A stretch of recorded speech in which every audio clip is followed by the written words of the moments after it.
I've always been an athlete. I've never been the coach. So being on the opposite side, it was cool. You know, it was dope. It was like, damn, you get to see somebody grow, develop, get better, you know, and then they become just as passionate. And it's like, yo, I like this. What's up, everyone? You're tuning into the Diamond Strong podcast. It's where you come feeling good and you leave feeling great. The action starts now. Yo, I love doing podcasts, bro. Off the rip. Like, I really want to know if... I'm going to leave my phone back here. Did you know it was going to be like this? Like, was this what you always envisioned, or it was just like... Damn, was this the dream? I mean, I envisioned, you know... Or what was the dream? What was your dream? Better question. When you were a kid, when you were growing up, like, yo, what was like, this is what I wanted? I'll tell you this. This was a mistake for sure. It wasn't supposed to happen.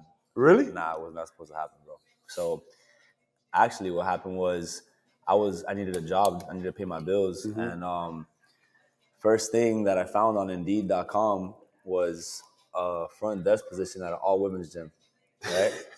I know, it's pretty crazy, right? So I ended up going to the interview for a front desk position at the all-women's gym. What gym? What gym was this? It was called Jeremy Fit. It's no longer exists. I might have ran them out, but so long story short, I ended up going to a job interview. I go to a job interview, and basically they tell me, I thought it went great, and they end up telling me like, hey, look, they call me 5 minutes after. They tell me, you know, unfortunately, they're like, the position was taken, but we think you have the image for a trainer. Like, we think you'd make a trainer. You'd be a great trainer, this, and that. And I was kind of like, yo, I didn't want to be a trainer, bro. Like, I'm not here for that. I've never trained anybody. I don't think I have the patience to be a trainer. And they're like, all right, what if we pay you more? And I'm like, all right. I mean, at the time, I'm like, bro, I just need money. You know, I'm 21 years old, 22 years old, and what's up, guys? What's up, brother? How you doing? How's everything? Good. Good, man. Good.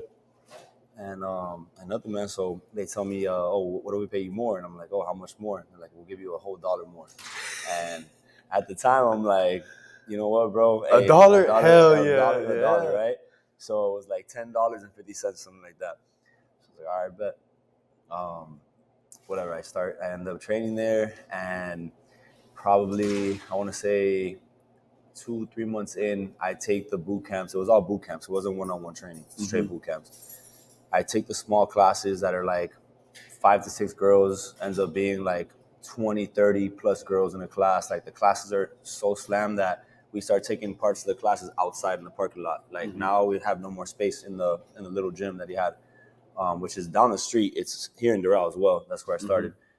And then I want to say, like, we're going now on month 5, right? Month 5, month 6. And one of my friends that works at LA Fitness tells me, he's like, hey, what are you making over there? Because I'm getting like $14 an hour over here, 13, 14. And I'm like, what? I'm like, this guy's getting 13, 14? I'm like, bro, I'm about to graduate with my degree in exercise science. This guy doesn't even have a license. He doesn't have nothing, and he's getting this? I'm like, nah, hold on, bro. Let me talk to this guy really quick. I'm like, let me talk to the manager, like the owner of the gym, and see what he can do for me. Because, like, you know, that's crazy. When I find that out, I'm like, that's crazy. I got to at least be making somewhere near that, you know. So I sit down with him. I'm like, hey, you know, I'm not going to say his name, but so-and-so, we got to have a talk. I want to discuss something. And he's like, yeah. So he hears me out, and he's like, all right, let me see what I can do. Let me see, let me crunch some numbers, because, you know, I'm in the middle of an expansion. I'm trying to get a bigger spot. And in my head, I'm like, yeah, you're trying to get a bigger spot because I'm blowing your business, you know? I'm like, come on now. So then he ends up calling me in like 2 days later to the office. Say, hey, can I have a word with you? I'm like, yeah, for sure. He calls me and he's like, all right, I got something for you. He's like, how is $11? 50 cents more. I'm like, man, I don't even know like how to react right now. I don't know how to respond to this right now. So, bro, I'm at this point, I'm pissed. I'm about to quit. I'm like, you know what, man, this is a slap in the face right here. I'm about to just walk out. And I'm like, you know what? If I walk out here, I can't pay my bills, so I got to keep this until I find something. You know, I'm ready to leave, ready to quit right there on the spot. But I'm like, let me just hold on a little bit longer. Something just told me, like, don't quit right now. Like, just hold on a little longer. And funny enough, man, the next day I come into work, and I told you it's an all-female gym. There's a guy there, right, by the name of Joel. I can say his name because I love him like a brother. You know, that kid, honestly, if it wasn't for him approaching me, this would have never happened. Like, there would not be a lab fit. There would not be a Mac method. Wow. There would not, none of this would exist if it wasn't for this kid. It really wouldn't have. Kid walks up to me and he's like, hey, he told me I can train. I'm allowed to train here. And I was like, you sure? Like, you know, this all women's gym. I don't know if you're allowed to train here. He's like, no, he told me it's fine. He's known my sister and I for a long time, you know, so it won't be a problem. And I'm like, all right, let me confirm. I go and ask so-and-so, hey, is he allowed to train? He's like, yeah, he could train, no problem. All right, perfect. He ends up training. He goes to the boot camp. He ends up loving the boot camp. After the boot camp, he comes up to me. He's like, hey, by any chance, do you do like private training, like one-on-one? And in my head, I'm like, bro, I've never private trained in my life. Like, I have no idea how to personal train somebody. I don't know how to program. I don't know if I have the patience for it. Like, I don't. But then my pocket was like, you need the money. You're 22 years old. You're broke right now. You're going to school, full-time student, but I need the money. So I'm like, yeah, bro, I do, but I can't give you the details here because, you know, obviously I'm in the middle of somebody else's gym. I can't be doing that, you know. So I end up telling him, give me your number, and I end up texting him the address to my parents' house. I'm like, meet me at this gym, right? So at the time, my parents had a garage with like some rusty weights there, and, you know, like just a bunch of bands and like random stuff that they just had lying around. Yeah. And no cable machine, nothing fancy, like there was nothing there. And he ends up showing up the first day, and he's like, hey, I'm outside, but is this a house? And I'm like, yeah, it's a house, bro. You're at the right gym. You're here. You found the gym. And I come outside, and he pulls up, whatever. We start training. The rest is history, bro. This kid, we would do 2 hours, sometimes 2.5 hour sessions, right? And I'm talking about, I can't even tell you what the prices were, the rates were at the time. Like, let's just say I was losing a lot. Yeah. In those sessions. But when I look back, right, I realized those sessions are probably more valuable than any session I've had now. Because if it wasn't for those sessions, there wouldn't be any of this. You get me? So if you really think about it, yeah, financially maybe it wasn't making sense, but it made all the sense in the end, you know, because look where we're at now. Because I actually trained those sessions just because I loved it, you know. And I was like, you know what? I started to realize while I was training him, he started getting results, and I was like, bro, I really do like this. Like, the process was of his transformation which is crazy hearing this back now when I say it. The process of his transformation was actually my transformation. Oof. Crazy, right? Like right there and then you saw it right in front of your eyes. It was you and him both. Yeah, bro. Yeah, yep. And you really think about it now, right? And you're like, damn, that was the ultimate transition from, okay, I want to be a physical therapist to, nah, I want to be a trainer. Like, this is what I love. I love coaching. I've always been an athlete. I've never been the coach. Mm-hmm. So being on the opposite side, it was cool. You know, it was dope. It was like, damn, you get to see somebody grow, develop, get better, you know, and then they become just as passionate. And it's like, yo, I like this, you know? And with that, because I put my time into this kid, he transforms, you know, and if you scroll down to my page, he's the first transformation on my page. Damn. And yeah, and then it's crazy, bro. And then after that, his sister started training with me as well, because she was like, his results are crazy, you know. So she started training with me, and her results were crazy. Brittany, her results were just as good. And I would say 2-3 months later, I'm still at this place. Uh-huh. So you're working out out of the crib and at the gym still, and going to school. Right? Damn, bro. Yeah. I was grinding. What were the hours there? Like, what were you doing? Like, you were waking up, going to school? Bro, I was taking 6 classes. I was taking 4 classes in person, 2 classes online. I was working at the boot camp place. I was at the women's gym. I was doing 3 hours Monday through Friday. I was doing 3 hours, so there's 15 hours there. Mm-hmm. And then I was doing my thing. At the time, it was just them two at my place. And so then eventually Brittany started looking good, and all the girls at the gym were like, "What are you doing?" You know, and she's like, "I'll tell you when we leave." And just to make a long story short, 2 months after that, I had like 20 girls at my parents' garage. And this guy never got to finish that second location. Damn. So, Oh, man. So, you know, bro, that's one of the things that we talked about a lot, right? Is like investing in yourself. Like, even at that point in the beginning where you had nothing, bro. Like, Right. and I try to tell people all the time, like, yo, even when you have nothing, even when you don't know where the next step is gonna go, like, you have to take that chance. And you've told me this before too.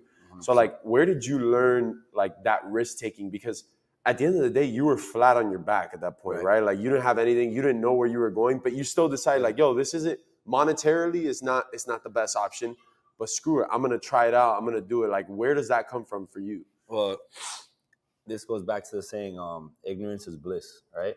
So, bro, I had no idea. Like, it wasn't like, oh, you know, I'm gonna take a sacrifice knowing that I'm gonna take a sacrifice. It was just like, I don't know what else is out there for me. I don't, which is the best thing that could have happened. I don't know what my future is gonna look like. I don't really know what my plans are. I was just going with the flow.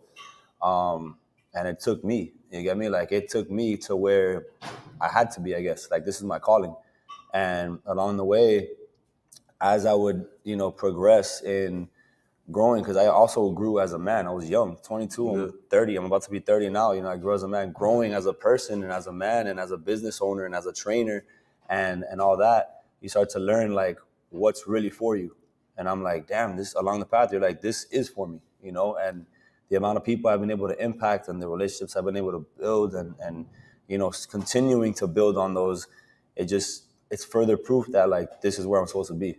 Like, this is meant for me, and I probably wouldn't want to do anything else, you know, or ever, you know what I'm saying? Yeah. Except help other trainers kind of get to a better position. Yeah, continue to help them grow as well, right? Because now you're not only coaching clients, but coaching coaches. Coaching coaches, right. So, yeah, have the mentorship, and it's a blessing, man. Yeah. Bro, tell me where it went after your parents' garage, right? Like, what was the next step after that? Because now you have, obviously, the full boot camp at your crib, at your parents' crib. Yeah. What was the next step? So the next step was actually forced. My parents kicked me out at this point. So my dad was basically like, hey, Yo, hold up, because that is one of my favorite stories, bro. Please tell me what your dad told you. Tell me what your dad told you when you said, yo, I'm going to be a trainer, bro. Like, this is what I'm going to do. I'm going to be a trainer. Damn, I hate to put him on blast like this. Yeah, but it's a love thing, bro. Like, it's not. He didn't know any better. He did it more out of, like, you know, caring for me. Yeah, bro. And just making sure that I had a secure future and stuff like that. But it was first couple of things I heard was, like, it's not a real job. You know, this is not a real job. It's not consistent. What was the other thing? There's no benefits. There's no job security. There's no pension. There's no, basically, the long story short, there's no security. You know, It's all a risk, right? Which then again, like you said, you know, there's no risk. It's like, what are you gonna earn? Where's the reward? You know, no risk, no reward. So those are the comments that I would get. And the other things were like, oh, when are you gonna actually use your degree? When are you gonna, you know, continue or whatever it is, or you know, and funny enough, I just kept ignoring the background noise, kept doing my thing, right? And one of the biggest blessings was the opportunity to climb so fast, you know, because listen, I know trainers that have been doing it longer. I know trainers that have been doing it for less amount of time and have even more success. But I know trainers that have done it for longer, they have more experience, and they're still stuck where they started, you know? So the ability or the opportunity that I had to climb so quickly, you know, was a blessing. So with that, I was able to kind of prove to them a lot quicker, you know, and show them, like, this can be something real. This can be something serious. Because imagine when it comes to the point where it's like every other month or every couple months, you're opening new doors. Like, you're able to move out, you're able to get a new car, you're able to get an apartment or whatever the case may be. You're able to start putting money into stocks. And they're seeing this, you know, happen at that speed. They're like, okay, maybe there is a light at the end of the tunnel. You get me? They're like, all right, this kind of makes sense now, all right? And, you know, I think what the real test was, or not the real test, but the real way to prove it to them was when I purchased my first property. I think that was big, you know? Like, when I was able to do that, I think I kind of shocked a lot of people, because it was like, wow, with personal training, you can really be successful and you can live at a certain level or at a certain standard, you know? So yeah, once that happened, I think I proved a lot to them, and I was able to just continue building on that, you know. But it was a lot of doubt in the beginning, a lot of doubt. It was looked at like a joke. It was looked at like something temporary. It didn't look like a profession. It looked like a hobby, you know. And little by little, when your hobby starts making more than serious people's professions, you know, that have twice as much schooling as you do, and you're able to do things that they're not able to do, that's when I think the respect is forced at that point, you know. And work ethic always prevails. I don't care how much school or what title or what education or what connection you have. Work ethic is going to prevail, you know, no matter what. Can you?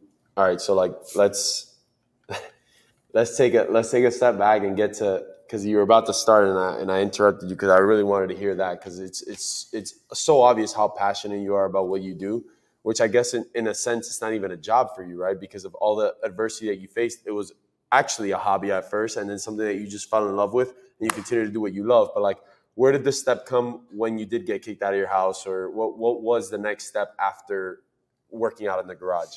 All right, so once I did get kicked out, I found out that they were opening up a gym. It was like one of the first of its kind.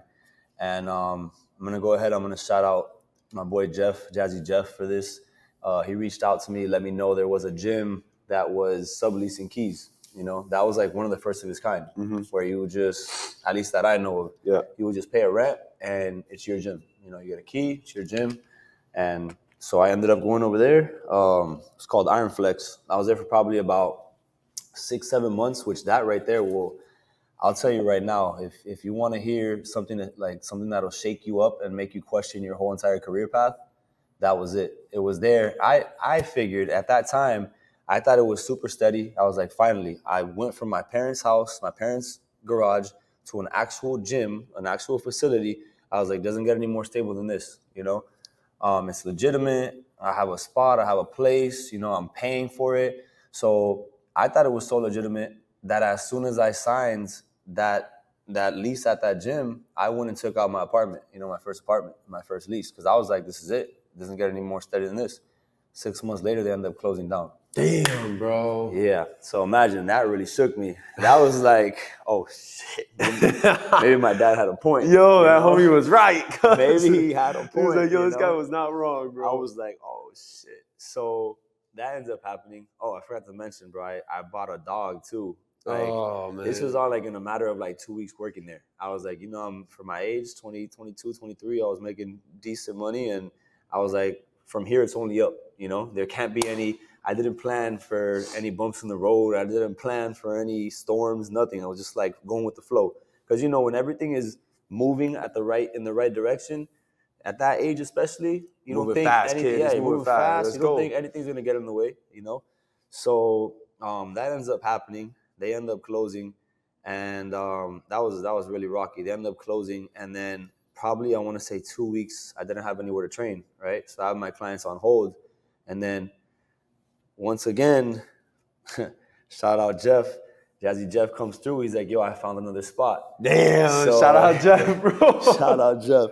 So Jeff finds this spot called World of Fitness, which it's not even there anymore. I think it's under new ownership now, whatever. That one ended up going too. But I ended up being in World of Fitness for about a year. And then at that point, I transitioned from World of Fitness to training my clients at my apartment building in Doral. Oh, shoot. Yeah. So I ended up doing the smarter thing, which I thought was a smarter thing, right? Uh-oh. So, yeah. It didn't last as long as I wanted to. So I ended up training at my apartment gym, and I did it for about a year, right? It was solid for about a year. Somebody else ends up kind of messing it up for me. Somebody else that was training there, you know, they end up messing it up, whatever. I'm not going to get into that, but, or how they messed it up. But, you know, long story short, they ended up messing that opportunity up. And I started getting emails from the association saying like, hey, look, if we catch you again, we're going to call the police. We catch you again. You know, you're violating, you're trespassing, you're running an illegal business and this and that. And I was like calling their bluff, like, no, I ain't gonna do that. And Sure enough, like a month later, I'm training my clients, and a cop walks in. Whoop, whoop. Yep. Cop walks in, and he's like, hey, you running a business here? And I had already kind of prepped my clients for it. And the 2 clients that were there, I told them, if anything happens, right, you tell them you're just my friend, I'm not charging you, whatever. And my clients were like, all right, got it. You know, I'm not going to say anything. Cop comes in, long story short, the cop ends up being my neighbor. Oh. Right? So the cop's like, hey, look, I got you, whatever, you know. I'm not gonna make it a big deal, but like, you know what I'm doing here. You know? Like, yeah. Cut like, it out, this bro. Is it. Like, this is it. So that's when I was like, all right, this is serious. So I told myself, I'm gonna give myself about a week left in here. I'm gonna play with fire, but you know what? I have to do it.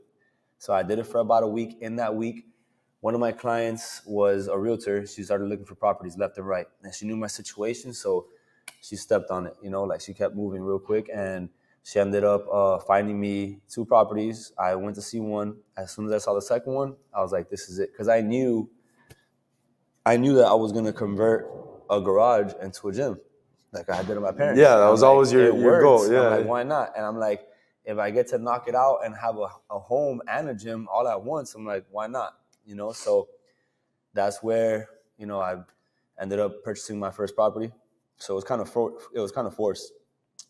Just like leaving my parents is kind of forced, you know? So I feel like when you look at it, at the moment it's forced, but in hindsight, it's supposed to happen that way. It was that time. It's that time. Like when they say right time, right place, you know, that's what they mean. Like it had to be the time to get kicked out. Like I had to get kicked out. You didn't know that then though, right? Like, nah, at that time I was like, why me? Why me? Why me? Like, why is this happening? Like I'm trying to better myself. I'm doing all the right things. I'm going to school. I'm doing an internship. I'm working 40 hours. Like I'm sleeping 3 hours. I'm like, I'm doing all the right things. Why is this happening? You know? But now obviously you realize that everything is for a reason, you know? I feel like the darker the path, the brighter the light at the end. You know? So clip that, G. That was going on the gram. Sign off on that. So then I ended up in the new crib, bro. So the new house, new spot. So you get the new crib, and you know what's funny, man? Like we'll get to the lab obviously in a sec, but one of the things that I feel like has really stayed consistent, and being at the gym at your house as well, and like it's such a almost how do you say that? Like there's limited amount of stuff. There's space for everything, but like you keep it at a point where it's like movable and like adjustable, functional, very, very functional. Like you don't overcrowd the space. Like, is that on purpose? Is that because of how your gym started at your parents' house? You started with almost nothing, right? Check this out, right? So they say sometimes your biggest weakness becomes your biggest strength. So,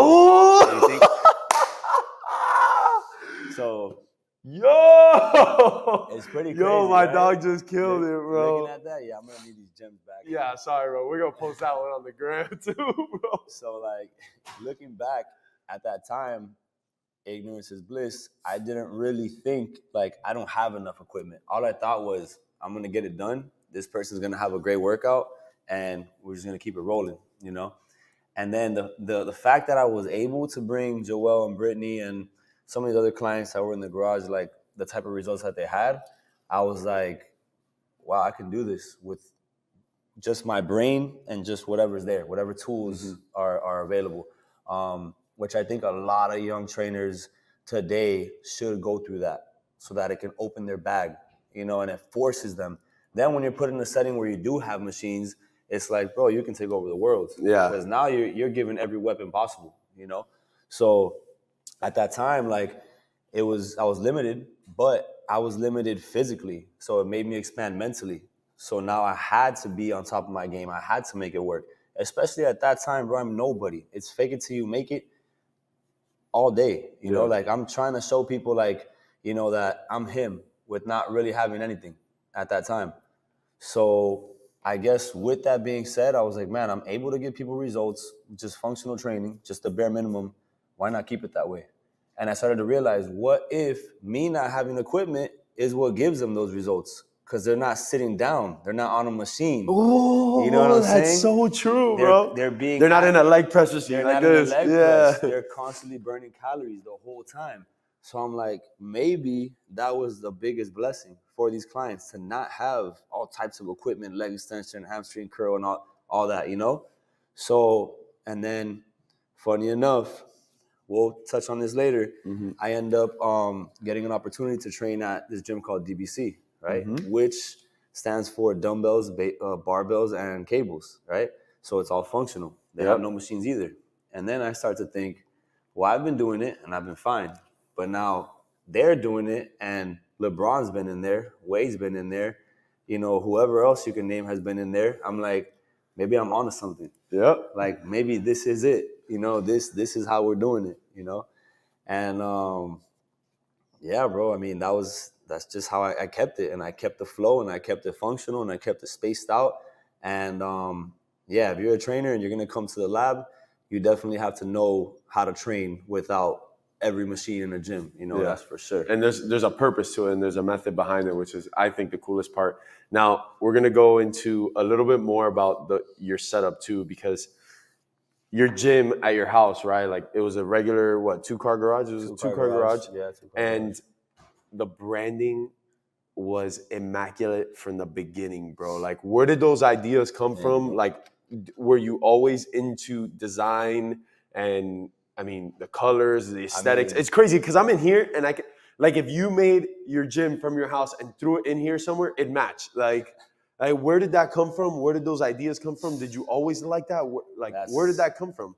Bro, that's Mac, honestly. That's really? Mac. Yeah, that's Mac. I feel like Mac has always been there. You know, there's Mark and there's Mac. And I feel like Mac is, I mean, bro, look at me. You know, creativity has always been something that I've been big into.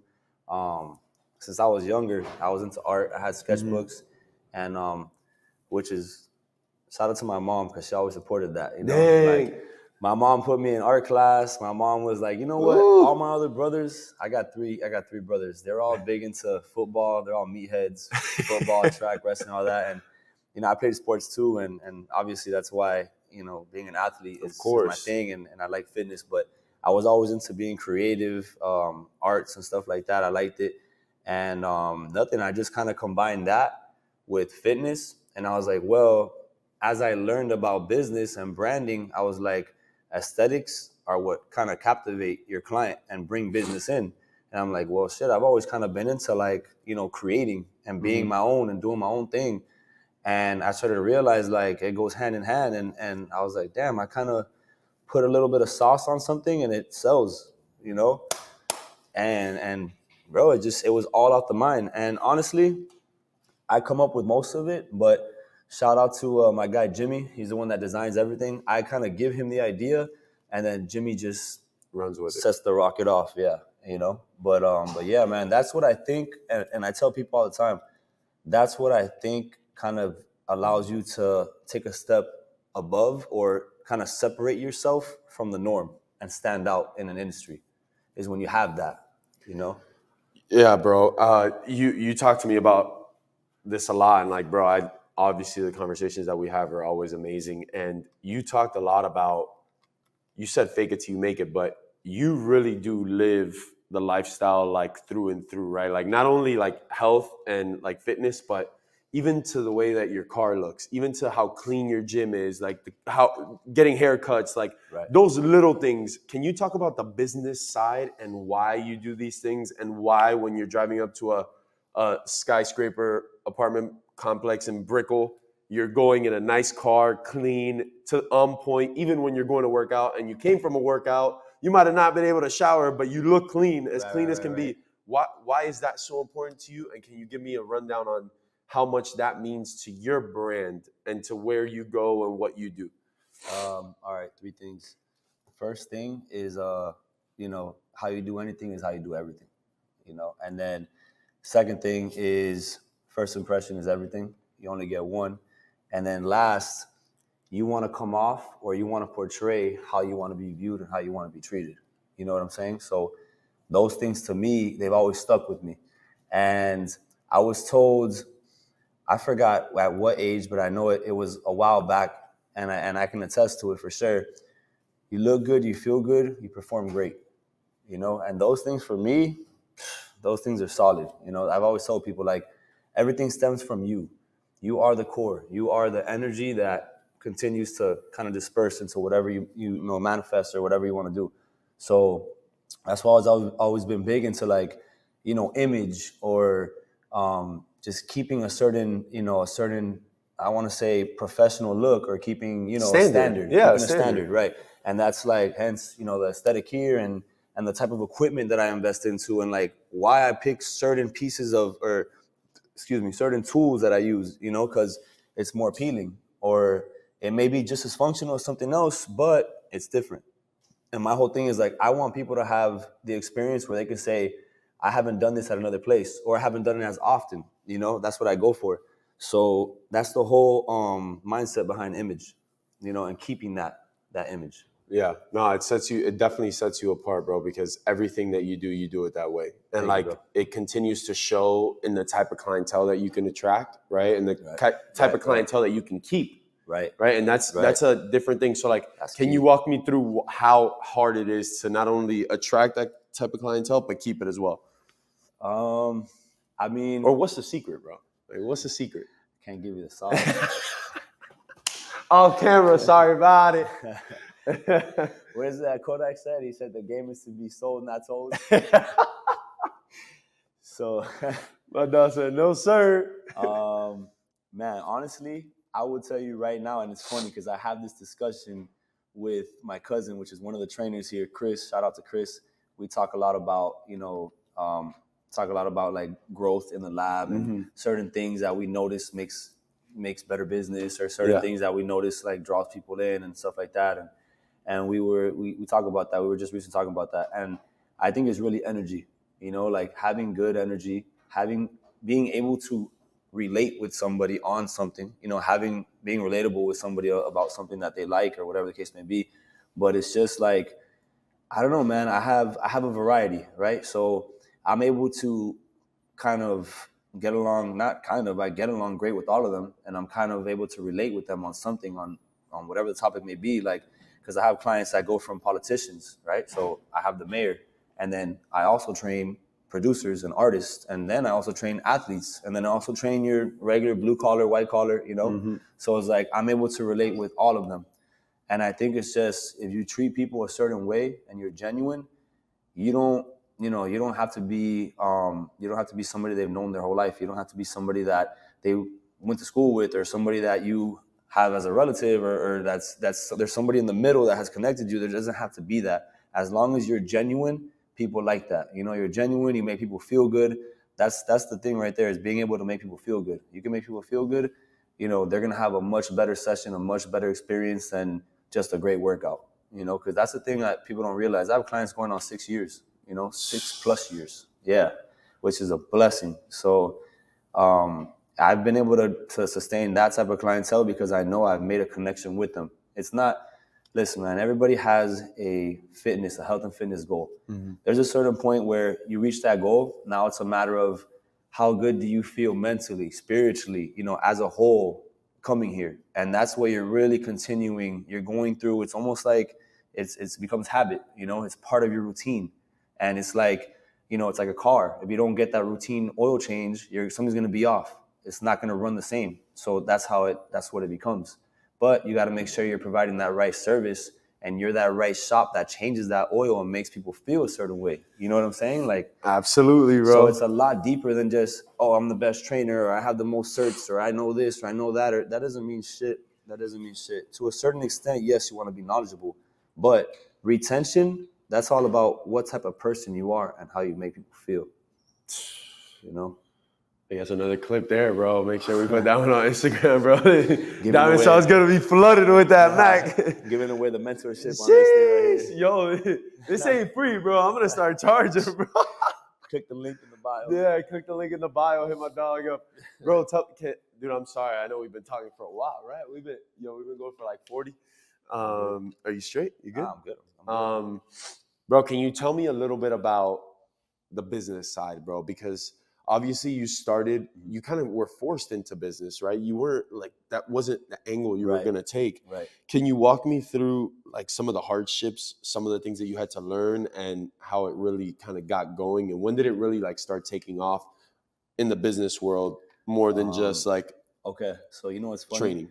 I remember having this discussion with one of my clients when it was probably year 2, year 3, when I was training out of my apartment. This is towards the end of training out of my apartment. And I remember talking to her, and she's still one of my clients to this day. And I remember talking to her being like, you know what the hardest part about this is now? Is transitioning from a passionate trainer to a business owner. That was the hardest part. Because now it's like I gotta drop some of the passion, not the passion, but I gotta drop some of the connection that I make with people, or how strong I build a relationship with certain people, or how much I bend. That's a better way to put it. I had to drop how much I bend for certain people and things like that, and that type of environment, to become more professional and become more respected. And that was the biggest thing. And like I said, it was tough because I was transitioning from kind of like a young adolescent to a man, at that point. And I'm still learning things as we go. So at that point, it was also like, man, you're young, you're training people who are 40, 50 years old, and you're kind of like, man, they probably look at me like their child. But then you got to also understand, you got to look at me just how at the same, age bracket that you are, respect me at the same way. Not like I'm like as if I was your child, because you got to make a payment, you got to be on time, you have to, treat me with the same respect I treat you. You got to respect, my rules, or you got to respect my business. You got to respect whatever, circumstances or whatever the situation may be, the same way that I respect you, and there was times where I felt, or I would notice, people were kind of treating me like, oh, well, he's young, so I could probably get away with this, or I can get away with that. And the hardest part was becoming a little more stern, or becoming a little stricter with certain people, and making sure like, hey, look, these are going to be the rules. This is how it's going to fly. This is how it's going to go. Like, I'm no longer Mark. Like, this is Mac method. Like, this is it from here on out. And I thought about it, and I'm like, if I want this to be something long term, I got to set ground rules right now. The structure has to start being strong from here on out. And becoming professional was a big step, because then it was like, okay, you want to be treated with that respect, you want to be treated professional, then you better act professional and bring the professional services. So now it's like, okay, now I got to start creating real packages. I got to start creating invoices, a system that sends invoices. I got to start doing things through email. Everything had to be recorded. Everything had to be liability waivers. Everything had to be signed. It was like, okay, now, and I'll tell you right now, fake it till you make it. Back to that. Once you start with that, now you look real legitimate. And when you start looking legitimate, that's when people start to respect you. That was the biggest thing. Yeah. Becoming legitimate. Dude, so many times I remember like going into a game and like knowing that I probably wasn't ready. Like, I was facing guys that were maybe way better than me. Mm-hmm. But like, you still had to walk into that field like you were better than everyone. Yeah, like thinking, and it's, yeah. And I almost feel like, correct me if I'm wrong, like, yo, is faking it till you make it more for you than for the people outside? I think so. Yeah. I definitely think so. I think so. Like, did you have to convince yourself that you were that good, or that you were that businessman? Yeah, in the beginning, for sure. I definitely did. In the beginning, I definitely felt like, I don't want to say intimidated, but I knew, look, there's, and I respect them. There's people out here that have been doing it longer. Mm-hmm. People who have more knowledge. People who have more connections. People who have they have a stronger name, in the industry right now. And it is what it is. And everybody pays their dues, and that's how it is. And I, to this day, and there'll always be that type of system. It's going to be like that, yeah. That animal kingdom. It's going to be like that. And you start to realize, though, as you start to climb up that ladder, you kind of earn, your stripes. But you have to really, you're not earning your stripes for anybody else. You're earning them for yourself, so you can have that confidence. You're building the stripes so that you can feel good about it, that you can feel a certain way. And for me, what really did it was my transformations and like the feedback that I was getting from people, and I had feedback from clients that started training with me, and they had been at multiple locations, and I would get great feedback, and that definitely builds your confidence, right? And then it was the other thing of like, I kind of, I would kind of take a lot of pride, or not kind of, I did take a lot of pride in having those amount of transformations, because I was like, well, this is my sweat equity. This is my way of, really proving like who I am and what I do, and I'm good at what I do, is by showing I can change people's lives. I can really transform people's lives with my knowledge, better lifestyle, better blood work, People were just more confident. People were happier, like just a better quality of life. And I was like, you know what? Fuck the money. If I'm able to give people a better quality of life, the money will come. Because that right there is above all, you know? That's... Damn, bro. Yo, I really don't think I should put this on YouTube for free, bro. I'm not putting this on YouTube for free. Damn, bro. No, you're right, man. Like it's almost more important, bro, to make sure that you make an impact, bro. Like making an impact, I think, is what really takes it to the next level, bro. So now if we go back to you're at the house, right? You're working out in your gym, you build out a gorgeous gym. Where did the idea for the lab come? And the two, well, now two, right? But where did this idea come, and how did that come about? Shout out DBC. Yo. It's all love. It's all love with them, honestly. Yeah. Like, I have nothing against them. I learned the 2 months I was there. I learned more business and structure than anything else. Yeah, man, that was it. I went over there for 2 months. This was when COVID had first started. Yep. And I started getting asked a lot by my clients, by people on social media who I had no idea who they were, family members and stuff. And they were like, I don't get it. Like, why don't you open up your own? You know, why not? Like, if you're going to go work somewhere else and you're going to pay that key, what that key costs, you know, like, why not do it yourself, right? And this goes back to, like you said, are we earning our stripes for ourselves, or are we earning our stripes for other people?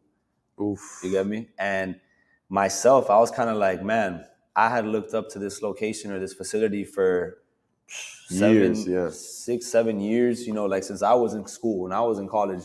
And I was like, man, that's the end goal right there, you know? So it was almost like, damn, am I really ready to take that step? Like, do I deserve it? Like, have I earned opening up my own space? You know, because I take that at a different level, because when I think about opening a space, I think about doing it with everything. Like, I think about doing it at the highest quality possible. So it wasn't like, oh, I'm just going to open up some space where, you know, I can put together a couple pieces of equipment or whatever. And no, when I think I'm going to open, and I had said this, I remember telling Joel this. I'll never forget this. I was telling Joel while we were in my parents' garage, and he would even ask me, bro, open your own, right? This is, bro, 7.5 years ago. And we're in my parents' garage. Like, I don't have a dollar to my name.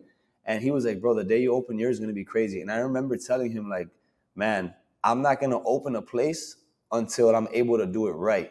Until I'm able to do it, like, this is it. Like, you know what I'm saying? Like, I love it. I'm not going to be able to.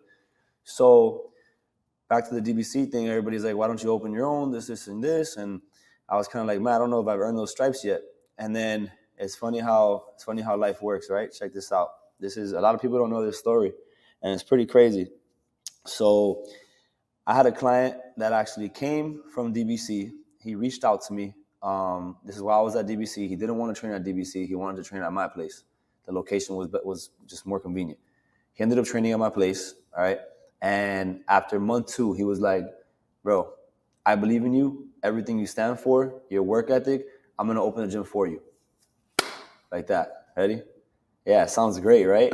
It sounds amazing. Yeah, it sounds really good. This don't sound like it's going to end good, though. So he tells me, he's like, I want to open a gym for you. You know, he's like, tell me what it costs to open a gym. He's like, find the location, sign on the lease. I'll give you the money to put down on the lease, and then I'll order you all the equipment, right? Oh, so shoot, bro. At that time, bro, I'm a 20, what am I, 25 at the time? I'm 25 years old, 26, and I'm 26 at the time. I'm like, bro, this is amazing. Like, my dream, bro. I'm going to do this. Yeah, like, I'm really going to do this, and I'm not going to, and I asked him, like, how much do I have to owe you? He's like, nothing. Just train me for as long as whatever the amount of money is. So I'm like, bro, I'll train you for life, you know, at this point. Yeah, whatever. So I tell him, I'm like, hey, you know, I think I'm going to need, like, bro, I was ignorant. I didn't know any better. 30 grand, right? Oh. To open a gym. I tell him, right? Which yeah, it like goes quick, bro. Yeah, which is like half of what it really costs to open a small private gym, you know? And we're not even talking a big gym. We're talking a small private gym. That's like half what you need, right? So I signed the lease, whatever. You know, I end up finding the place after searching for like 3-4 months. I find this space. Well, not this space, but the original space on that side. And I end up finding the space, and I ended up signing on the lease. whatever. He actually sent me the money for the first month's rent and the deposit. He sends it to me, Zells it to me, whatever, I pay. I'm like, perfect. So I get the space. The lady tells me, my landlord tells me that I get 2 months build out time, right? Was it 1 month or 2 months? No, it was 2 months build out time. So I'm like, all right, I got 2 months build out time, no pressure, whatever. And I hit him up and I'm like, yo, so I got the space, like I'm ready to start ordering equipment. Doesn't respond to me. Oh, nothing at all. Doesn't respond. Mind you, this guy's my client, right? So I'm like, I'm not sweating it because I'll see him at training. I'm gonna see him, yeah. Doesn't show up to training the next day, all right? Doesn't show up to training. So now I'm kind of like, oh man, where's this guy at? Like, what's going on right now? So I start blowing him up. I call him like 3 times, no answer, nothing. I'm like, all right, so this is what we're doing, you know? But I'm like, you know what? I'm still in disbelief, so I'm going to wait until his next session. He'll show up to the next session. Yo, just want to make sure you're going to show up. Finally responds to me. He's like, my bad, bro. I've been slammed with work. I'll be there. I'm like, thank God, bro. Yo, I'm saved. I'm good. I'm good. Session comes, doesn't show up. No, bro. Bro, session comes, doesn't show up. So at this point, I'm like, nah, this ain't happening. Like, I'm doing this on my own. Yo, he's not coming, bro. He's not coming. He's not showing up. He's not showing up. I'm like, bro, I got no fucking choice. I gotta. Oh man, you feel me? I'm like, I got no choice. So little by little, bro, I just start, using all the money that I have put away. And mind you, I had just bought my house. Yep. So right, I had put down a lot because I had to put 20% down because I was like business owner. I was a business owner and I only had 1 year's taxes. So it was like super risky for them to lend me. And I was like a private loan, whatever. Mm-hmm. And so I just put that down. And then to build out the gym, I had taken out a loan that was $25,000, and I had paid that loan off recently by myself. So I didn't have much, So to make a long story short, the first 3 months I was training my clients in here with nothing but paint on the walls. I felt like I was back to my parents' garage. Yo. And I was painting with nothing but the stripes you see on the wall. Yeah. Outside, and then I ended up painting with there was nothing but mirrors and paint. I had taken the dumbbells that I had from the garage, brought them over here, taken like whatever equipment I had, bands, balls, all that stuff. I had brought it over here. So I did that for a couple months. And little by little, I just started putting pieces of equipment in here. So nobody knows that. But that right there, the reason why people ask all the time, bro, I get asked all the time, why didn't you do a grand opening? Why didn't you do a grand opening? Why didn't you do, like, There was no grand opening. It was going to be a sad opening, So people ask. The fact that the door is open because grand opening, G. That's it. Right. The fact that I still got the keys, bro, it's opening. That's a blessing in itself. So, like, it was just gradual over time. And I remember, and, that's why, like, those clients that stuck by me by that time, like, I have love for them, like, no tomorrow, bro, because they were with me when there was nothing in there. And they could have easily been like, you know what? This guy doesn't have anything in here. I can go pay somebody for the same price. I can go pay somebody less, or whatever the case may be, that has a whole gym full of whatever. Everything, whatever. Right? Yeah. And then, I don't need to be here. But they stuck it out with me, the ones that stuck it out. So shout out to you guys. You know exactly who you are. Wouldn't be here without you as well. And yeah, bro, so that was the reason why there was no grand opening, because there was nothing in there. It was like nothing to grand open for. Yeah, really. Like what you see in there now, I've had that space now for 2 years and 3 months. What you see now has probably been there for, I want to say, max a year.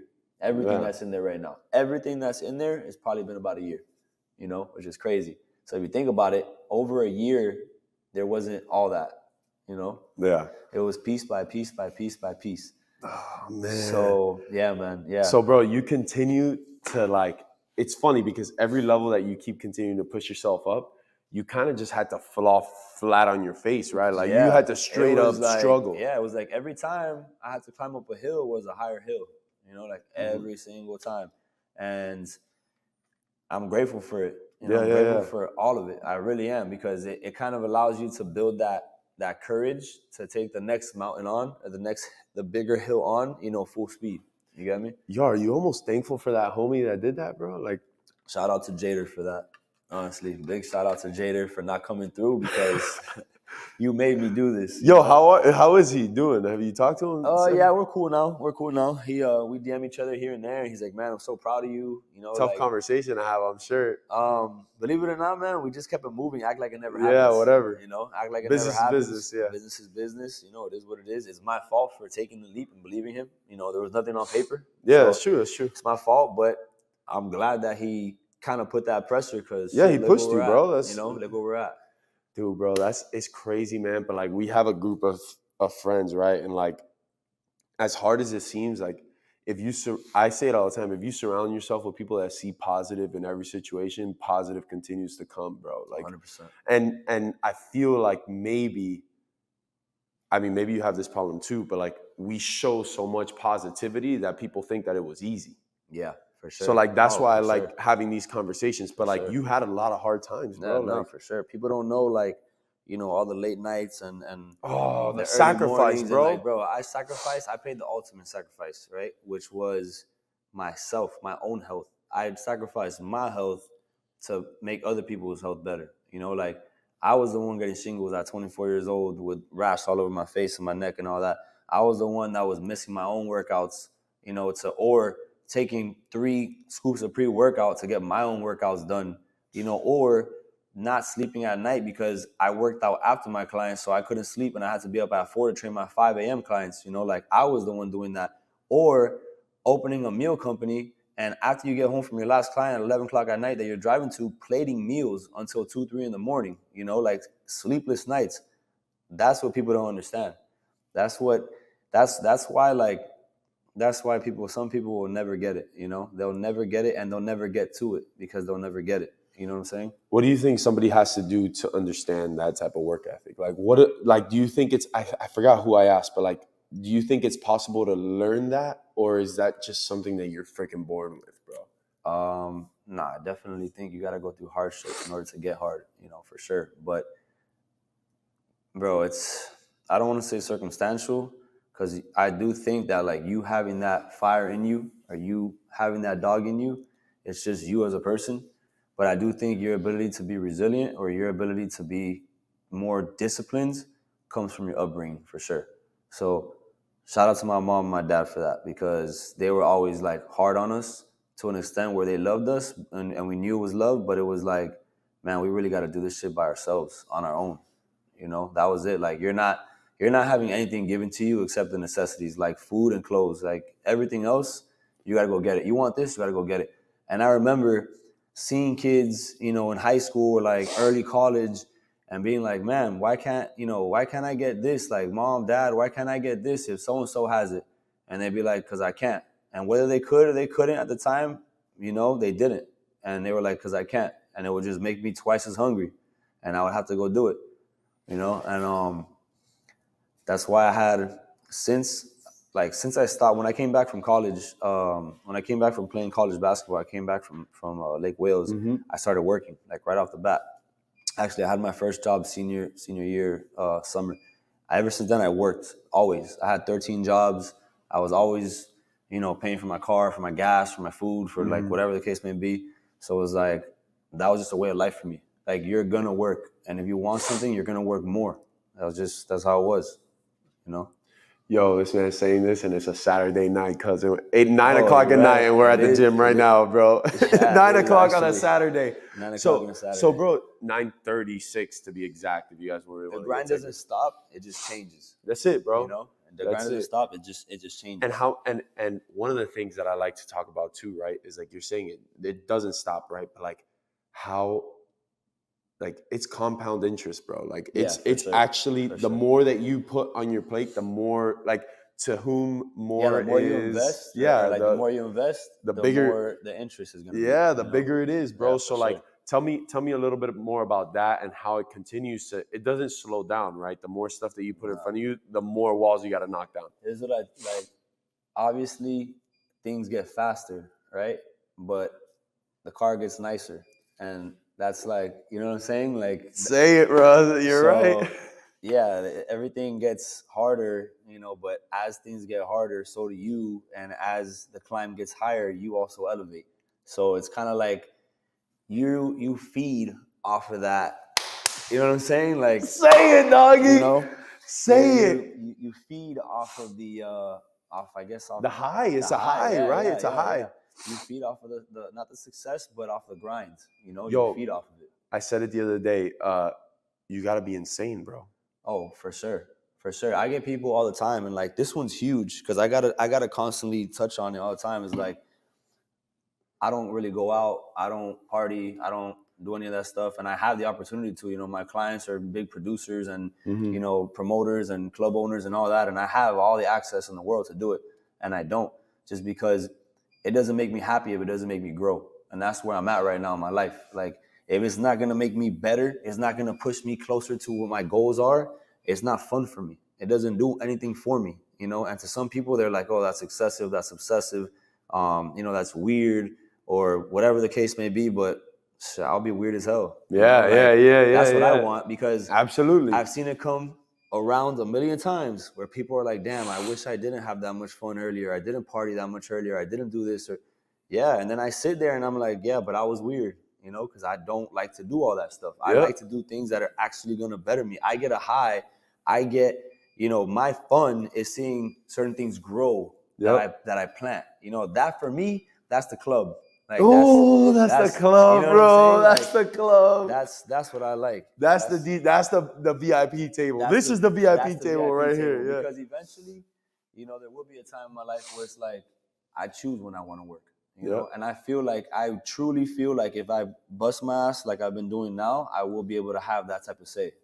You know, bro, that's the goal. That's the goal. And you know what's funny, right? Like, we do enjoy ourselves to an extent, right? But like what do we? It's funny because we just came from a trip. We went to Colombia for a week, or for 4 or 5 days. Trip and what? First, I don't remember. You know, I don't remember. Trip in 2 years. Yo, but then we get there and what do? Talk business. We do. A lot of the trip we do talk business. Yeah. Like, because it's honestly addicting to continue to figure out ways to grow. That's the most addicting thing to me. Honestly, it is. It's an addiction. Yo, what's next, bro? What's next? Where's your head at? Because I know this just got done, right? All right. You're training. You obviously have your mentorship program, your online coaching. Right. I mean, meals, obviously, that you don't own. You sold the company, right? Yeah. But like, what's next, bro? What's next? What's in the plans? What's in the works? Well, back to two things. First thing, back to earning stripes, right? Mm-hmm. I feel like I have to do my due diligence right now to kind of, I do have another level of clientele right now. So it's like, I want to make sure I'm on my A game with everything. Even if that client just wants to learn how to sit and stand up, I want to make sure that I know everything from the toes to the head on how they sit and stand up. So I just took a course last weekend with some of my trainers, you know, and we took a course on, you know, body mechanics and body patterns and all kinds of other things that people don't even care about, but it's just for our own self, for our own knowledge, you know? Yeah. So bettering myself, continuing to grow more and more. And even though I say I've gotten more into the business side than, you know, the actual passion of it or the skill work of it, I still like to keep up myself, you know, because I feel like you can't lead unless you're really in the field. You know, you have to. You have to live it. You really do live it. You got to live it for sure. And then second, bro, I really want to start a, you know, I wouldn't say an academy, but I want to start kind of like a program for where almost, if you don't want to go to school, you can come to this, you know? And I got something where you can learn what you need to do something like this, which is basically an entrepreneur trainer, you know, which is, they didn't have that when I first started going to school. Like, that really wasn't a thing. It was like, you work at a gym or you work for a corporate, or that's it, you know? That's it. So, and now more and more people are starting to do this.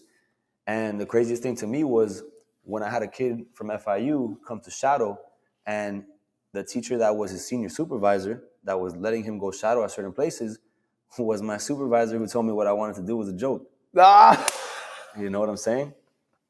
That's the craziest thing. Yeah, bro. Oh, man, dude. Bro, I want to ask you one last thing, bro, because I know this is one of the things that you're so good at, and I love to ask people about it because I think, especially in the game right now, bro, it is one of the most impactful things. Social media. Social media. It's crazy, bro. I like what have you been able to do on social media? How did you learn how to really develop that? Was it a natural thing? Did you like who did you follow? Who did you really like follow the footsteps, the blueprint, or did you make it up yourself? No, I mean, of course, I had some influences for sure. Yeah. You know, I'm not the first person to do this. What I'm Yeah. doing, you know, one of the first among people we know, but Yeah. not the first out there to do this. Yeah. So yeah, I did follow a couple people out there. I don't know them personally, but I did follow a couple people out there that I thought they were doing the right thing, or that I thought they had the right, you know, mentality behind it. You know, that they influenced me. Certain things that I liked, I just took from it, you know, and made my own. So like, for example, I took certain aspects of professionalism from certain people. Then I took certain aspects of, you know, some sauce from other people. And I kind of combined it, you know. And I think that's the cool part, is that being at the place that I'm at right now, I'm kind of in a spectrum where it's like, yeah, I'm still young, you know, but I also have that knowledge and I have that, you know, experience from people who are much older, right? So I'm able to kind of be like, yeah, I'm still, you know, I still got the young sauce, but I also have knowledge from the old heads. You know, yeah, you got the old heads too. You know, so I'm able to kind of establish that respect, but also still have that edge where it's like, okay, I look up to that guy, or you know, he's doing something for our age group. You get me? Like, so it's like you still want to be like, you know, so basically how I can put this is you're respected by your age or the younger heads, but you also have the respect from the older heads because you respect them and you take what they say. You know, you actually take it in. So, I mean, bro, honestly, like, it's just, I feel social media is so saturated that even when you think you're the only person doing what you're doing, or you're one of one, there's going to be so many people out there who are doing the same thing, you know? So I rely more on the in-person impact than on social media, because yeah, social media has definitely allowed me to grow my business. It's allowed me to do the online. It's allowed me to touch people all over the world, because I've sold merchandise to people outside of the country and done programs for people outside of the country. But it's allowed me, to grow a lot faster. But it's also not really like people who on social media don't know who I really am, like my in-person clients. You get me? So yes, social media, very powerful tool. Definitely, it's a secret weapon. But it's not what's like made my business. You know? My business is really more on word of mouth for sure. Like the structure is word of mouth. The image, the exposure is social media. Like, you know, that's the thing. I say like Mark is here, Mac is there. You get me? Ooh. That's how I put it. Yeah, and I think it's more fruits of your labor. Is that right? Yeah. It's like social media is just showing kind of a reel of like what you're actually doing, like the highlights. Because right. Again, you're using it to your advantage. Is that right? Yeah, you are. You're leveraging your value with that. You know, you're able to show more people what you've accomplished than just the people who know. Yeah. You know, which at the end is what helps your business. For sure. Right. For sure. Because I'm sure you've seen times and places where social media probably hurts. Yeah. Others, right? Yeah.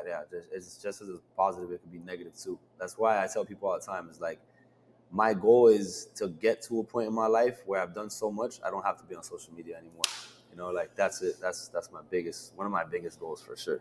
You know. Yo, yeah, running social media ain't easy, bro. It's not easy. Could you have imagined, bro, you would be right here, right now, if you go to 21-year-old Mac, like going into that all-girls gym, bro, and like, yo, you were negotiating $10-11, cause would you have, if I would have told you right now, yo, this is where you're gonna be, would you have believed it, bro? Nah, definitely not. At that point, like, the craziest part was I remember pitching to that owner of that gym, yo, can you give me, like, I'm gonna have a college degree, you can give me $30,000 salary, I'll stay here forever, type of thing. I'm telling you. Yeah, it's crazy. Yo, my dog wearing 30 on his wrist, cuz, just in case y'all was wondering. Yeah, man. It's crazy, man. It really Yo, is. I'm so proud of you, bro. You don't understand. You've been there from the beginning, too. Yo, bro, you really did it, cuz. Yeah, you set it up. All you guys have been there from the beginning, too. You saw it. All of you guys saw it. Yeah, bro. You said it was going to happen, bro, and it did. It did. It really, really did, bro. Yep. You don't understand how much I appreciate you sitting in. I mean, bro, we have these conversations all the time, but it's pretty cool to get it on video, because I want want to be able to do this later and like see how far we come from then, and then look back at this and be like, yo, we were just starting. Like we were just scraping the surface. Yeah, this was crap. Like this is nothing. Like this was just like, yo, this was the beginning. Yeah, and the same for you, bro. The same for you, you know, to see your business finally like, you know, start growing and taking off and becoming legit.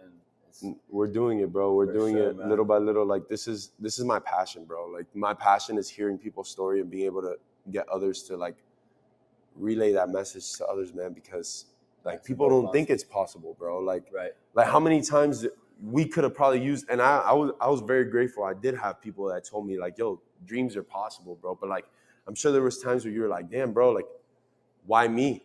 Right? Like you're like, and nobody was there being like, yo, I got you. There's other times where you're receiving messages, you know, from people like, you're my inspiration. Like shout out to you. Like I've had people tell me, wow, bro, I changed my career path because of what I saw you do. You know, like that's wild. You know, that's something that shocks you because it's like I got hated on for choosing this as a career path at the time, you know? Because I used to get made fun of, bro, running after school. And these homies would be like, man, what are you doing, fool? With two girls. I remember this homie, I don't even remember his name, bro. This homie was walking with two chicks like this in middle school, bro. And I'm there running after school doing sprints. My pops used to make me do it in front of everybody because like he's like, yo, if you want to play in front of people, you better be able to run in front of them and work out in front of them. Don't be scared. Like get out here. 3:45 the bell rings, 3:50 I'm running, cuz. That's dope. And bro, sure enough, cuz I remember this kid walking in, yo, that's funny, bro. Ha ha ha. And I'm like, damn, bro. Like, and back then, bro, I was like, yeah, whatever. Like, this is what I'm gonna do. Look who's laughing now. Yeah. I bet when you were hitting those homers on TV, he didn't say anything. He's probably still laughing, right? Yeah. I'm sure he is. Shout out to my dog, whoever that was, bro. I appreciate you. I'll never forget you, bro. The inspiration. Yo, I appreciate you, dog. This was dope. This was so sick, bro. This was dope. Yo, we're done, bro. Mac Method, Lab Fit. We're here, baby. Let's get it. Strong. Yes, sir.